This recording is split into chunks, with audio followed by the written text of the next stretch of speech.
Bonjour à tous, je viens vous présenter une brouette électrique.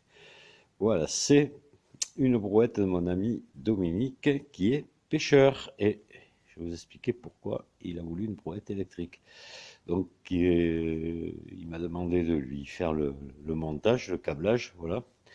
Lui s'est occupé de toute la partie mécanique, entre guillemets, c'est rajouter deux petits trous à l'arrière, voilà, qu'il a mis en fonction de sa hauteur, hein. Ça, pour lui, ça lui va bien. Voilà, les poignées sur la bonne hauteur. Donc, il a voulu une version à trois roues. Bon, ça, c'est un choix. Pour ce qu'il veut faire, ouais, c'est pas mal parce qu'il va rouler sur du sable. Parce que l'endroit où il pêche, en bord de mer, il pêche depuis la côte, donc depuis la plage, est loin du parking et il a pas mal de distance à faire entre sa voiture et son lieu de pêche. Et il a pas mal de matériel à porter. Donc ces cannes à pêche qui seront attachées le long là sur la grille jaune en longueur.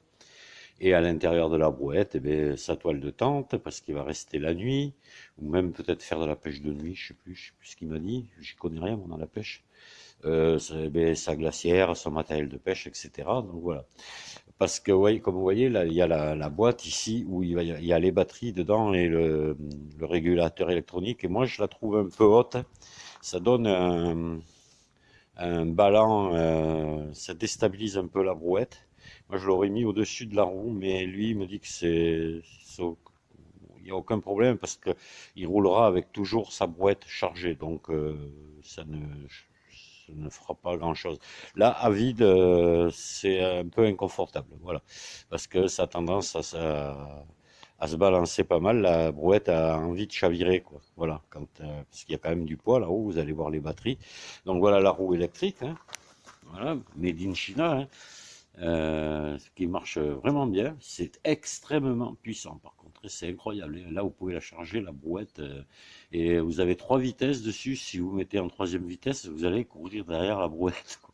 Donc là, elle va rester tout le temps en première. C'est pour ça il y a un commutateur pour sélectionner la vitesse. On l'a même pas mis à la poignée, ça sert à rien. On l'a laissé dans le boîtier là. Voilà. Donc ici, il y a uniquement en commande de la poignée de gaz, hein. Voilà le contact. Et puis ici, vous avez un petit vue-mètre là où on voit la charge de la batterie. Tout simplement, hein. C'est tout bête. Ici, sur le côté de la boîte, on a mis un bouton marche-arrêt, enfin, coupure générale, et voilà, c'est le marche-arrêt, on l'a au contact, mais on a mis une coupure générale qu'on va remplacer, parce que ça c'est un interrupteur. Attendez, je sais pas si vous le voyez bien là, il est un peu tard, il n'y a plus beaucoup de lumière. C'est un 10 ampères, je vais mettre un 25 ampères parce qu'il va être trop juste celui-ci. Donc j'ai trouvé un 25 ampères, je vais y mettre. Et ici c'est pour la charge, on a mis une prise d'alimentation d'ordinateur parce que tout simplement, alors ça c'est on en trouve facilement, hein. Tout simplement le chargeur de batterie 48 volts, la sortie vous voyez, c'est une prise comme ça. Donc ça a été extrêmement facile de pouvoir se bricoler un truc. Voilà, qui est solide et j'ai découpé la grille avec et je l'ai fixé par deux vis. Voilà, après à l'intérieur du boîtier, vous avez voilà quatre batteries au gel, hein, quatre batteries de 12 volts, donc elles prennent pratiquement toute la longueur là, donc ça lui fait une très très bonne autonomie. Et puis voilà le petit boîtier, disons ce que j'appellerais le régulateur électronique, hein, le petit cerveau de la machine, on va dire. Voilà, donc là, je vais vous faire une explication un petit peu pour les branchements, on sait jamais pour ceux qui voudraient se bricoler un truc dans ce genre, peut-être pas forcément une brouette, mais autre chose. Ça vous évitera de chercher, parce que moi j'ai pas mal cherché, euh, parce que inutile de vous dire que il y avait très peu d'indications avec le matériel et le peu qu'il y avait, c'était de l'anglais qui était finalement que c'était du chinois traduit en anglais, quoi. Donc voilà, vous voyez le commutateur de vitesse, on l'a laissé dedans, 1, 2, 3 vitesses. Moi je le laisse sur la position 1 et puis on le laisse ici parce que voilà, il roulera lui toujours qu'en première vitesse.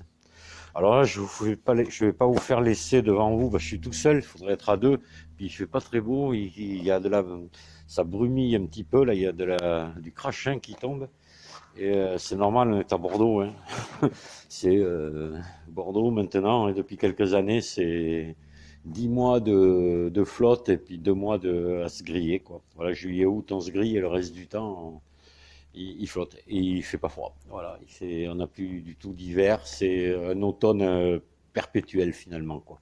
On a 10 mois d'automne et 2 mois de climat saharien finalement, quoi. C'est comme ça. Alors, je peux pas vous l'essayer, mais croyez-moi sur parole, elle fonctionne très très bien, hein. C'est vraiment extrêmement puissant, ça roule bien.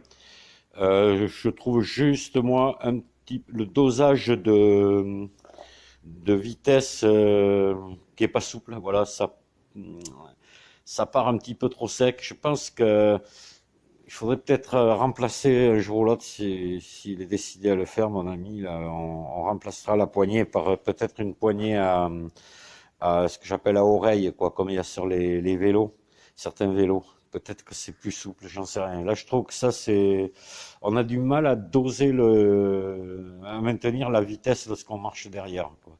Donc c'est un petit peu le mauvais côté. C'est dommage, mais bon, faut pas se plaindre quand même, hein. Bah, après, c'est peut-être une habitude aussi, hein, parce que ça part, c'est extrêmement nerveux, on va dire, puissant, quoi. Et ça, vous la calez pas comme ça. Je pense qu'avec 200 kilos dedans, dans la brouette, vous allez continuer à rouler, quoi, hein, sans problème, hein. Voilà, hein. Alors là, c'est peut-être parce qu'elle est à vide aussi, j'en sais rien. Peut-être qu'une fois chargée, ça sera un peu plus souple. Voilà. Voilà la brouette électrique du pêcheur. Je pense il va faire des envieux quand il va arriver en moteur d'océan avec ça. Et je pense qu'il va donner des idées aussi à pas mal d'autres, hein. Et j'ai vu aussi même un jardinier, hein, qui en avait une comme ça, qui s'en était fait une, mais lui, évidemment, il n'avait pas mis les batteries là-haut, il les avait mises beaucoup plus basses. On pourrait même envisager de les mettre dessous, je sais pas, trouver pour avoir un meilleur équilibre. Voilà. Du moins quand la brouette est à vide. Après, quand elle est chargée, évidemment, le poids le ballon que fait la batterie en haut, les batteries n'influencent plus, quoi. Voilà, c'est uniquement à vide que c'est un peu embêtant. Là, pour l'essayer, nous on a mis, vous voyez, un poids de tracteur dedans, et comme ça, elle ne bouge pas. Et je pense que quand il aura tout son matériel de pêche, il aura aucun souci. Eh bien, écoutez, moi je trouve que c'est une bonne idée. Voilà. Puis ça m'a plu de faire ça, ça m'a pas pris beaucoup de temps pour lui faire le câblage. Et c'est amusant finalement, pour moi ça m'a amusé. Mais ça fonctionne et c'est bien. Voilà. Je vous dis pas encore au revoir, je vous dirai au revoir plus tard. Je vais d'abord vous présenter, donc, comme je vous l'ai promis au début de la vidéo, les schémas de branchement. Voilà. Oui, alors, voilà le schéma qui nous est donné. Alors, il y en a un autre, attendez. Ça, c'est tout ce qui sort du boîtier électronique. Et j'en ai eu un autre qui est celui qui sort de la poignée. Voilà, de la poignée de gaz. Attendez, je vais vous l'agrandir, voilà. Hop. Voilà. Donc, on va commencer par là. Je vais vous expliquer ce qui se branche et ce qui se branche pas. Enfin, du moins, c'est d'après ce que j'ai pu me rendre compte, quoi. Je vais vous expliquer un petit peu ce qui marchait, ce qui marchait pas. Voilà. Parce que moi, quand j'ai eu branché en respectant les branchements là, la poignée de gaz ne fonctionnait pas. C'est-à-dire que vous tourniez dans un sens, la roue tournait toujours à la même allure dans un sens, vous poussiez la poignée de gaz de l'autre côté, le sens de rotation s'inversait et la vitesse restait tout le temps la même. Et finalement, je me suis rendu compte que c'était ces fils-là qu'il fallait pas qu'ils soient reliés là. Ici, qui sont reliés sur le dessin, c'est-à-dire l'auto-apprentissage là, ici. C'est deux fils blancs. Il faut qu'ils soient débranchés. Et ici, la croisière aussi, c'est-à-dire ce fil orange et noir là, débranché aussi. Voilà, faut déconnecter les cosses si elles ont été connectées. Si elles ne le sont pas, vous les connectez pas, vous laissez comme ça. Donc vous n'allez pas avoir grand-chose à brancher finalement. Donc ici, c'est la ligne d'affichage. Et moi, je ne l'ai pas branchée parce que je pense qu'elle sert pour les poignées qui n'en sont pas pourvues. Sûrement, j'en sais rien. Toujours est-il que moi, à la poignée, j'ai que la tension, c'est-à-dire la charge de la batterie, si vous avez 48 ou pas, quoi. C'est au fur et à mesure que votre batterie descend en tension, vous le voyez sur votre afficheur. Donc ça, je l'ai pas branché. Ici, vous avez la ligne moteur. Donc sur votre moteur, sur la roue, il vous sort 3 fils comme ça, assez gros.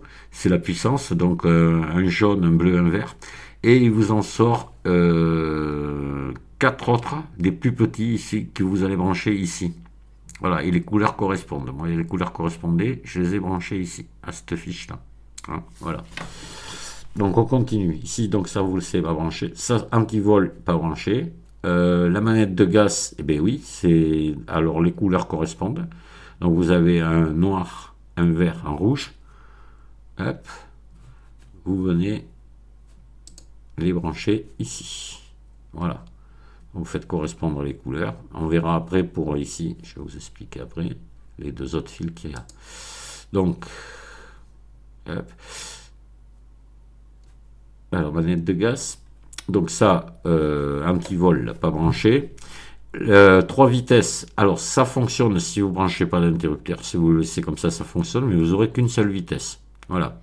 Donc ça peut convenir.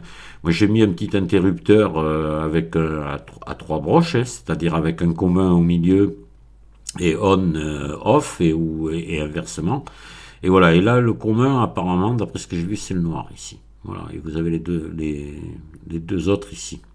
Donc si c'est pas bon, mettez l'interrupteur. Si en 1 vous êtes en grande vitesse et en 3 en petite, il vous suffit d'inverser les deux fils ici. Et voilà, c'est tout, hein, d'inverser le branchement.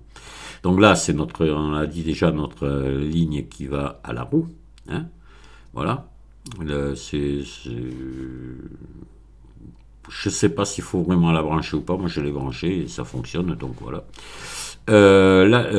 L'inversion de ligne. Alors là, ça serait un interrupteur qu'on mettrait dessus pour faire marche avant, marche arrière, si vous le souhaitez. Moi, ça, je ne l'ai pas branché parce que mon sens de rotation était bon du premier coup. S'il n'avait pas été bon, j'aurais inversé ici 2 phases terminées et le moteur tournait dans l'autre sens. C'est tout bête. Hein. Voilà. Après, alors voilà, les freins. Alors les freins, moi, sur une brouette, pas besoin de frein. J'ai pas branché de frein. Voilà, vous avez le frein élevé et frein bas. Ce qui doit vouloir dire quand c'est pour les scooters, frein arrière, frein avant, frein arrière bas, frein avant élevé. Voilà, fort. Mais j'ai quand même voulu faire l'essai de brancher parce que les poignées de frein étaient livrées avec et chez moi ça fonctionne pas. J'ai tout essayé là à ce niveau-là et quand je branche ma poignée de frein, il n'y a plus rien qui marche. Voilà. Donc peut-être besoin là d'un schéma ou peut-être qu'il faut aller chercher le plus ou le moins, revenir entre la poignée de frein et un de ces fils. J'ai essayé de prendre un commun ici et les deux autres. Enfin, j'ai tout essayé, ça n'a jamais voulu marcher. Donc, comme sur cette brouette, il n'y a pas de frein, on s'en moque, j'ai pas branché. Ici, donc, ces deux-là non connectés, ces deux-là non connectés. Il nous reste à brancher ici le moins batterie sur le noir.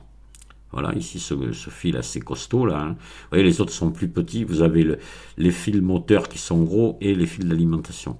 Donc le plus batterie ici. Voilà. Et ici vous avez la serrure électrique. Voilà, qui vient se brancher sur la poignée. Donc vous venez la brancher au jaune. Voilà. Et ici, il faut tirer depuis la batterie un plus que vous allez brancher à ce fil bleu. Voilà. Attention, c'est pas le moins, c'est le plus. C'est bleu, mais c'est le plus. Hein. C'est comme ça. Hein. Voilà. Et là, tout fonctionne, moi. Sans problème. À part les freins, mais tout le reste fonctionne. Voilà. J'ai les 3 vitesses et j'ai l'accélération. Voilà. Donc, comme je disais lors des essais de la brouette, dans le reste de la vidéo, dans le début de la vidéo, moi je trouve qu'il n'y a pas assez de souplesse. Hein. Ça démarre trop sec. On a du mal à tenir une vitesse lente au pas, disons. Alors, je sais pas, je vais voir mon copain Dominique, si ça lui convient comme ça, ben, tant mieux, mais si ça va pas, on va peut-être essayer une autre poignée, les poignées à oreille là, qu'il y a sur les vélos, peut-être que c'est plus souple que ça, je sais pas. Mais maintenant, comme je le disais, la brouette était à vide. Alors peut-être que charger, ça sera mieux, mais moi je trouve que c'est un peu, c'est du tout rien presque, quoi. C'est pas assez doux en commande de puissance. Voilà, ça c'est un petit reproche que je fais. Enfin bon, sinon, après je pense qu'on s'y habitue, mais bon, il y a peut-être quelque chose à faire en mettant une poignée mieux adaptée. Voilà. Ben écoutez, j'espère vous avoir été utile, et puis je vous souhaite de bonnes fêtes, puisque les fêtes vont bientôt être là, Noël est le premier de l'an. Je vous demande d'être prudent avec ce maudit virus, et puis je vous dis à très bientôt. Au revoir.